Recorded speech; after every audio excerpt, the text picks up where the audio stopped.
Welcome to all.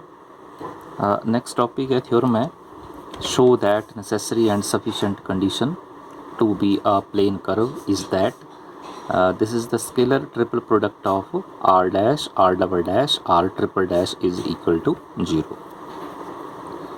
तो इस theorem को प्रूव कैसे करेंगे? तो इसमें दो पार्ट है, नेसेसरी और सफिशिएंट पार्ट। फर्स्ट पार्ट में गिवन क्या होगा, ये लिखा है प्लेन कर्व, कर्व कैसी है, प्लेन कर्व है, और प्रूव क्या करेंगे, ये scalar triple product of these three vector is equal to 0। और सेकंड पार्ट में ये गिवन होगा और प्रूव क्या करेंगे, ये कर्व कैसी है, प्लेन कर्व है। तो सबसे पहले नेसेसरी पार्ट प्रूव करते हैं। Necessary part,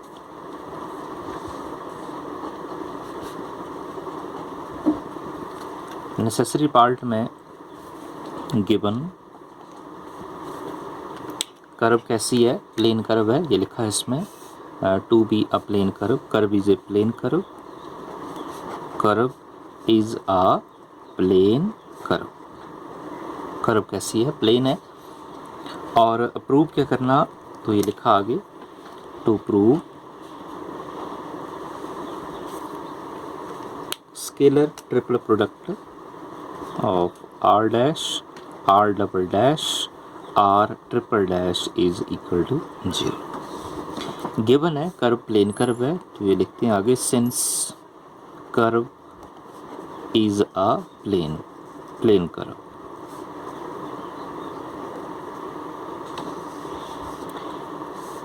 curve plane curve है।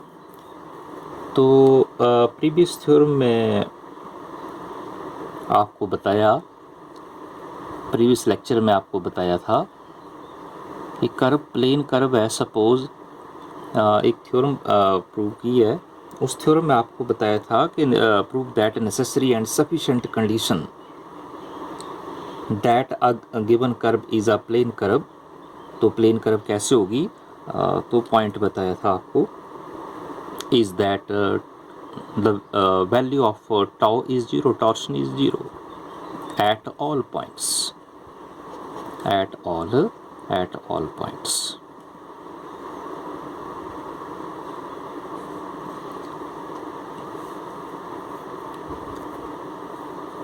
यहाँ गिवन क्या, प्लेन कर्व गिवन है।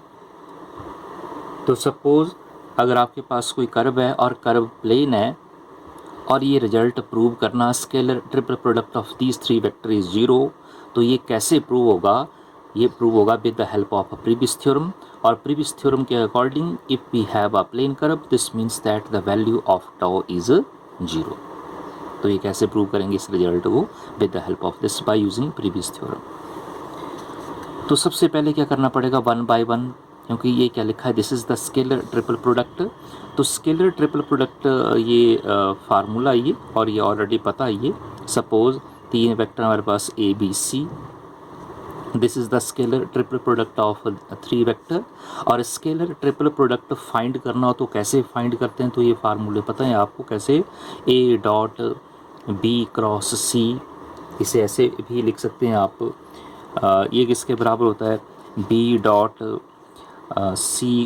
सी cross a is equal to c dot a cross b. अगर आप वेक्टर को साइक्लिक ऑर्डर में कंसिडर करोगे तो वैल्यू कैसी होगी, सेम। अगर आप वेक्टर को साइक्लिक ऑर्डर में कंसिडर करेंगे तो इन तीनों की वैल्यू सेम। और इस एक्सप्रेशन को ऐसे भी लिखा जा सकता है जैसे सबसे पहले फर्स्ट वेक्टर की डॉट प्रोडक्ट फाइंड कर रहे हैं, सेकंड और थर्ड की क्रॉस, तो इसे चेंज भी किया जा सकता है, इसे ऐसे भी लिखा जा सकता है। ये लिख रहा हूँ आगे में कैसे, A cross B dot C this is equal to, तो आगे क्या लिखोगे आप, B cross C dot A, और थर्ड क्या आएगा, C cross A dot B. तो ये भी सेम ही रिजल्ट है। तो आप स्केलर ट्रिपल प्रोडक्ट को ऐसे भी डिफाइन कर सकते हैं और इसे ऐसे भी सॉल्व किया जा सकता है, क्योंकि ये वेक्टर कैलकुलस का टॉपिक है। तो स्केलर ट्रिपल प्रोडक्ट की कुछ एक प्रॉपर्टीज़ हैं, तो ये फर्स्ट प्रॉपर्टी है, ये इंपॉर्टेंट प्रॉपर्टी है ये। And the value of all these are same. ये जितने भी रिजल्ट लिखे इन सभी को जब आप सॉल्व करोगे तो वैल्यू कैसी आती है, सेम ही आती है। तो कोई भी कंसिडर किया जा सकता है, क्योंकि यहाँ आपको स्केलर ट्रिपल प्रोडक्ट फाइंड करना पड़ेगा। तो फाइंड करने से पहले सबसे पहले वैल्यू फाइंड करते हैं। तो और इसमें क्या लिखा, 3 वेक्टर क्या लिखे हैं, r dash, are double dash, r triple dash, means derivative find करना आपने। और डेरिवेटिव किसका फाइंड करोगे, आर का फाइंड करोगे। और इस आर का मीनिंग क्या, तो आर तो ऑलरेडी पता आपको, क्योंकि जब स्पेस कर्व स्टार्ट किया था तो वहाँ आपको बताया ये स्पेस कर्व, इस स्पेस कर्व में की जो रिप्रेजेंटेशन है। चलो इसमें थोड़ा सा पॉइंट बताते हैं, स्पेस कर्व को कैसे रिप्रेजेंट करते हैं। R is equal to r of x comma y comma z, क्योंकि स्पेस कर्व पैरामीट्रिक फॉर्म में होती है तो उसे कैसे लिखते थे, r, because x comma y comma z depends on parameter t, then this expression is of the form r is equal to r of t। तो इसे ऐसे भी लिखा जा सकता है। तो यहाँ आपको सबसे पहले r की वैल्यू या r डैश जैसे लिखा, सबसे पहले फर्स्ट वेक्टर लिखा r डैश, अगर ये वैल्यू पता तो आगे आप डेरिवेटिव फाइंड कर सकते हैं। तो सिंपल है, ये सिंपल थ्योरम है। जैसे सबसे पहले क्या लिखा आर डैश, तो आर डैश तो ये ऑलरेडी वैल्यू फाइंड की है। R dash means, r dash को क्या बोलते हैं, unit vector along tangent. This r dash represents unit vector along tangent. We know t is equal to r dash। r dash means derivative with respect to s। ये तो article में बताया आपको। Article क्या था, क्या फाइंड किया था उस आर्टिकल में, यूनिट वेक्टर फाइंड किया था। किसके अलोंग फाइंड किया था, टेंजेंट के अलोंग। तो जब आप यूनिट वेक्टर फाइंड करोगे टेंजेंट के अलोंग तो वैल्यू क्या आती है, तो उसे कैसे रिप्रेजेंट करते हैं, t is equal to r dash. T means this is the representation of unit vector along tangent, और ये डेरिवेटिव है विद रिस्पेक्ट टू s। तो ये आर्टिकल में बताया आपको, यूनिट वेक्टर फाइंड किया ये, तो उस लेक्चर में आप चेक कर सकते हैं। ये आर डैश की वैल्यू पता लग गई तो नेक्स्ट आप सेकंड डेरिवेटिव और थर्ड डेरिवेटिव भी फाइंड कर सकते हैं। तो इसे इंटरचेंज करते हैं। टी की वैल्यू क्या, r dash means r dash की जो किसके बराबर है, टी के बराबर है, तो इसे नंबर 1 लिखा। आर डैश आपको ऑलरेडी पता, आर डैश का मीन्स डेरिवेटिव है with respect to s, small s, और एस को क्या बोलते हैं, this is the length of r. First के बाद सेकंड डेरिवेटिव फाइंड करते हैं, differentiating 1 with respect to s भी गेट। जब आप सेकंड डेरिवेटिव फाइंड करोगे तो ये सिंगल डैश है, तो सेकंड डेरिवेटिव फाइंड करेंगे तो double dash means d square r, इस ऐसे डी स्क्वेयर लिख सकते हैं, d square r over D s square. Second derivative find कर रहे हैं, और टी का derivative with respect to s, d t over D s. With respect to s derivative find करते हैं तो कौन सी नोटेशन अप्लाई करते हैं, डैश, तो इसे क्या लिखोगे आप, T dash.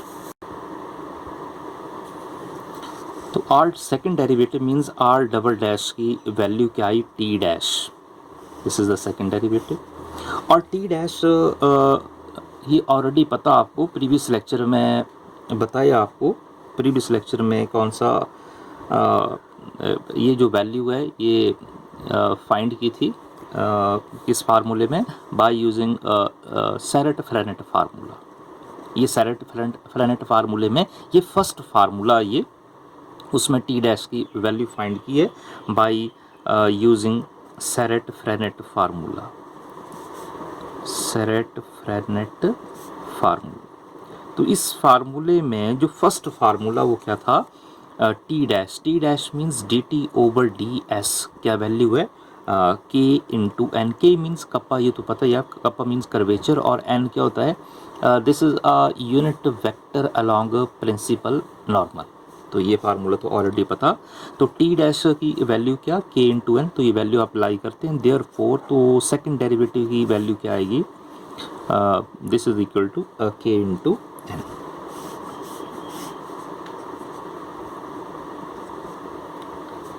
Second derivative find करने के बाद फिर नेक्स्ट स्टेप में क्या करोगे आप, क्योंकि आपको पता है ये ध्यान रखना इसमें क्या फाइंड करना आपने, स्केलर ट्रिपल प्रोडक्ट। तो स्केलर ट्रिपल प्रोडक्ट कैसे फाइंड करने हैं तो ये ऑलरेडी आपको पता, और यहाँ मैंने ये पॉइंट आपको बता दिया, ये बता दिया है आपको, तो ये आप फाइंड कर सकते हैं। इसके अकॉर्डिंग दो वेक्टर की आपको क्रॉस प्रोडक्ट फाइंड करनी पड़ेगी और जो रिमेनिंग वेक्टर होगा उसके साथ डॉट प्रोडक्ट फाइंड करोगे तो ऑलरेडी पता आपको। तो क्या फाइंड किया सबसे पहले, ये फर्स्ट है, ये फर्स्ट डेरिवेटिव है, ये सेकंड डेरिवेटिव है। तो अब मैं नेक्स्ट स्टेप में क्या करूँगा, मैं क्रॉस प्रोडक्ट फाइंड करूँगा आर डैश का आर डबल डैश के साथ में क्रॉस प्रोडक्ट फाइंड कर रहा हूँ। टेकिंग और क्रॉस प्रोडक्ट को और क्या बोलते हैं ये ऑलरेडी पता ही है आपको, वेक्टर प्रोडक्ट भी बोलते हैं। तो ये लिखा मैंने आगे नेक्स्ट, टेकिंग वेक्टर प्रोडक्ट या cross product, taking vector product of 1 and 2 we get. तो 1 में क्या फाइंड किया, आर डैश है, सेकंड में क्या आर डबल डैश, तो ये लिखा r dash cross r double dash, और राइट हैंड साइड वैल्यू है ये टी है और ये के एन है, तो ये लिखा टी क्रॉस प्रोडक्ट के एन। के आपको पता है के को क्या बोलते हैं, कप्पा, कप्पा मीन्स कर्वेचर, और कर्वेचर कैसी वैल्यू है ये, this is a scalar quantity taking outside, क्योंकि टी और एन क्या ये दोनों यूनिट वेक्टर हैं, ये वेक्टर हैं, ये टेकिंग आउटसाइड ये लिखा k into t cross n, t cross product n. तो आप इन दो वेक्टर की क्रॉस प्रोडक्ट की वैल्यू फाइंड कर सकते हैं। और ये वैल्यू कहाँ से फाइंड करोगे, तो ये भी ऑलरेडी पता आपको कि 3 यूनिट वेक्टर हमारे पास है, टी एन वी, और इन 3 को कैसे रिप्रेजेंट करते हैं ये भी ऑलरेडी पता। तो जब आप इन दो वेक्टर की क्रॉस प्रोडक्ट फाइंड करोगे टी और एन की, तो ये किसके बराबर होगा, ये बी के बराबर होगा। टी ये चेक कर सकते हैं आप, टी क्रॉस एन इसके बराबर बी के बराबर, t cross n is equal to b. तो ये वैल्यू अप्लाई कर रहा हूँ, तो वैल्यू लिखी अप्लाई की के into b. Therefore are dash cross product of these two vector are dash cross r double dash की वैल्यू क्या आई, के इंटू बी। तो इसे मैं नंबर 3 लिख रहा हूँ।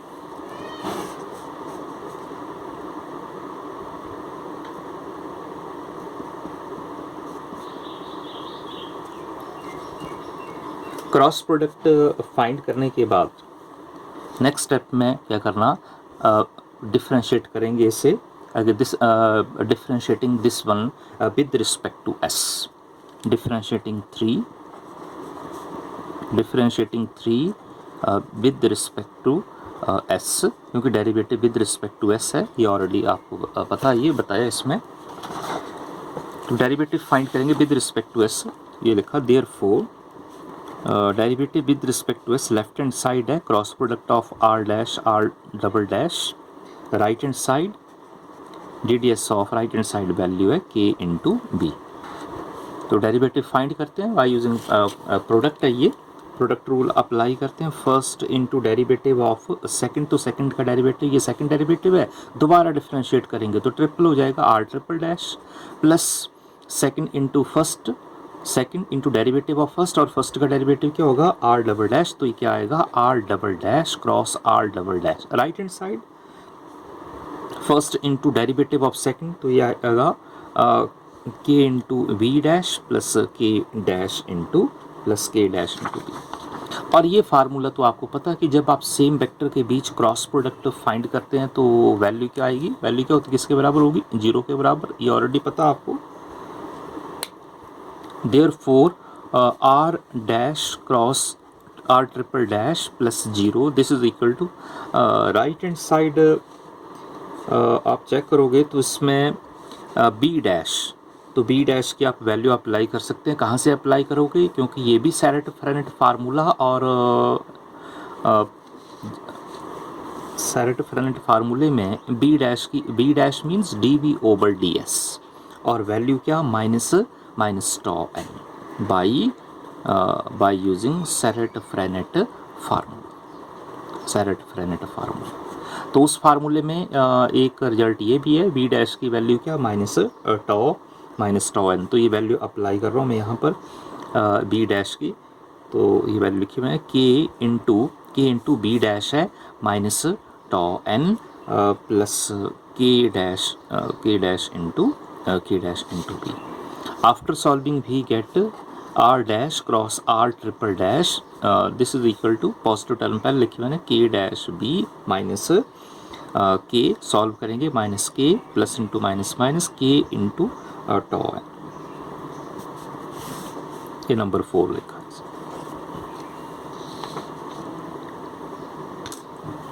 डेरिवेटिव फाइंड करने के बाद, क्योंकि ऑलरेडी पता आपको स्केलर ट्रिपल प्रोडक्ट फाइंड करना, आपने कौन से वेक्टर का 3 वेक्टर है, कौन कौन से वो 3 वेक्टर, फर्स्ट है आर डैश, सेकंड है आर डबल डैश और थर्ड क्या are triple dash, means derivative है ये।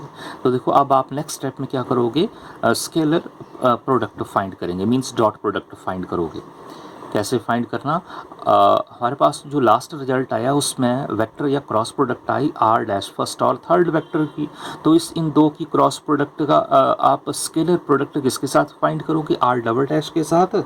और आर डबल डैश जो ये लिखा है ऑलरेडी फाइंड किया, ये लिखा है सेकेंड नंबर लिखा है, आर डबल डैश की वैल्यू क्या के into N.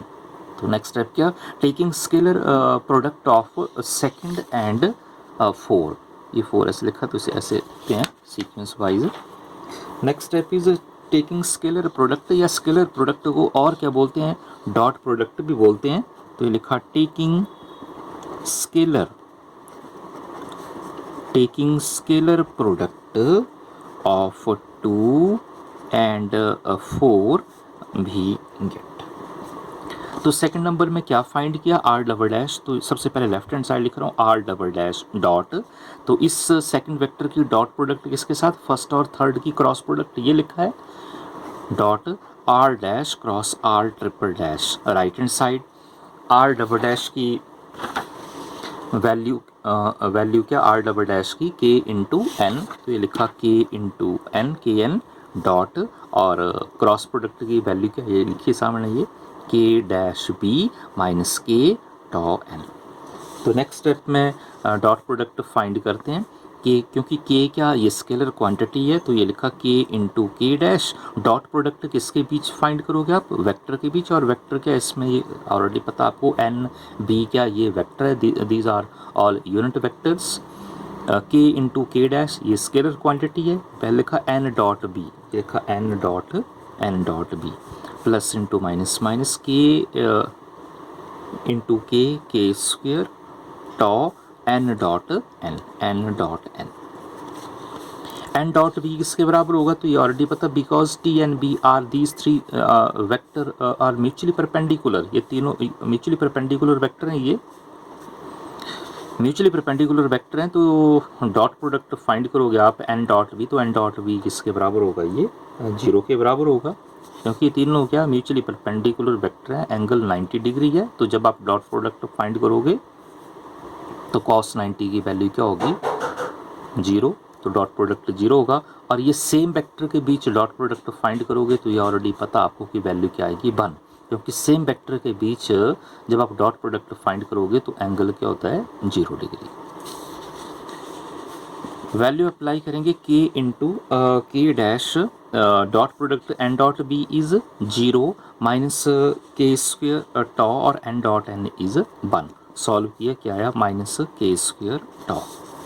Therefore scalar triple product की वैल्यू क्या है, R double dash dot R dash cross product R triple dash, this is equal to minus K square tau. This is the scalar triple product. तो इसे represent करते हैं, representation form में लिखेंगे तो कैसे लिखेंगे, सबसे पहले first vector R double dash, second vector are dash, third vector R triple dash, comma भी अलग अप्लाई कर सकते हैं, डायरेक्ट भी लिख सकते हैं, this is equal to minus K square toe.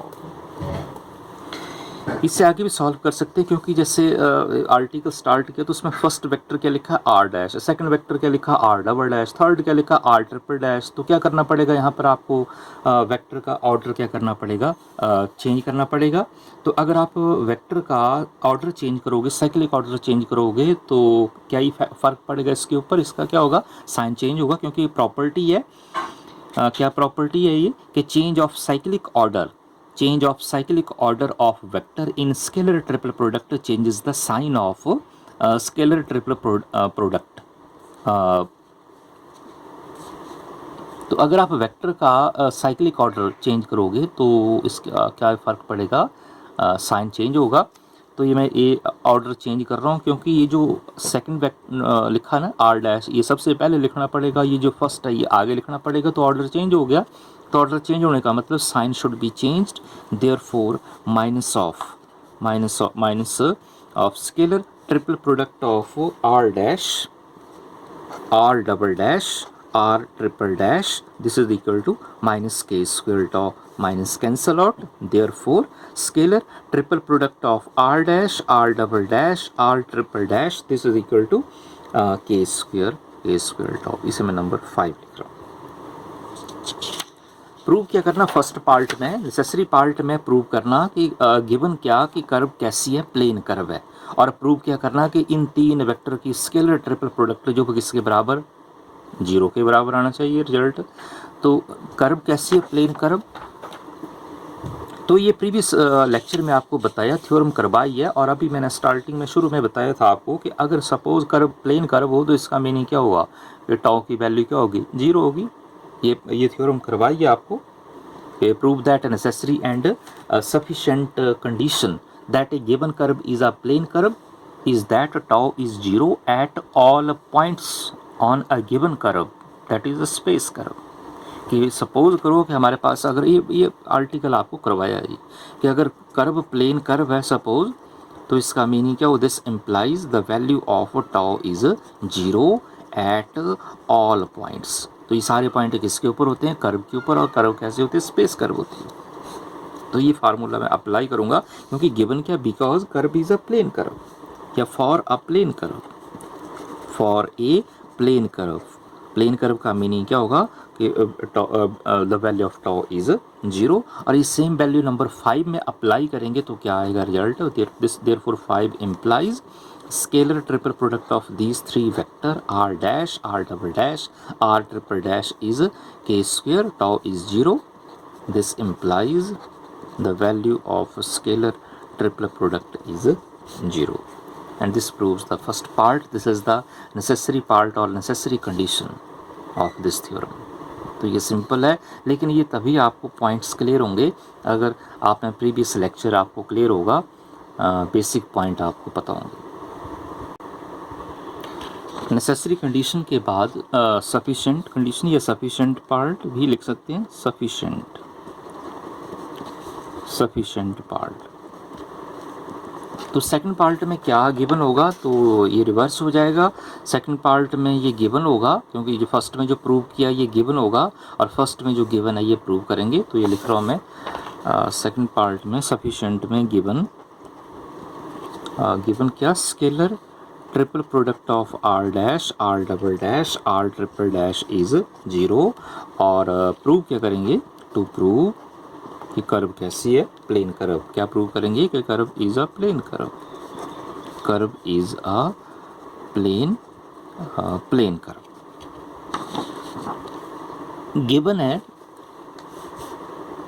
Since scalar triple product of these three vector r dash, r double dash, r triple dash is 0. ये गिवन है. और क्या शो करेंगे कि कर्व कैसी है. कर्व को इसमें किससे रिप्रेजेंट कर रहे हैं, ये तो ऑलरेडी पता आपको, r से रिप्रेजेंट कर रहे हैं कि ये कर्व कैसी है, प्लेन कर्व है. तो ये कैसे शो करेंगे, तो ये तो ऑलरेडी पता आपको, और अभी बताया फर्स्ट पार्ट में कि कर्व को प्लेन कर्व शो करना हो तो कैसे शो करोगे. तो ये तभी शो होगा जब टाउ की वैल्यू, टॉर्जन की वैल्यू क्या होगी, 0 के बराबर होगी, तो तभी शो होगा ये.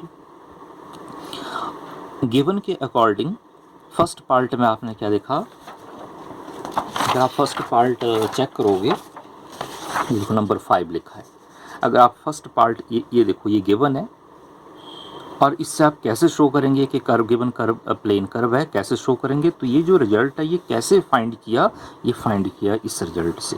प्रीवियस रिजल्ट क्या कि स्केलर ट्रिपल प्रोडक्ट जो वो किसके बराबर है, के स्क्वायर इंटू टाउ के बराबर है. तो ये लिख रहा हूँ मैं कि because scalar triple product of these three vector is equal to K square into tau.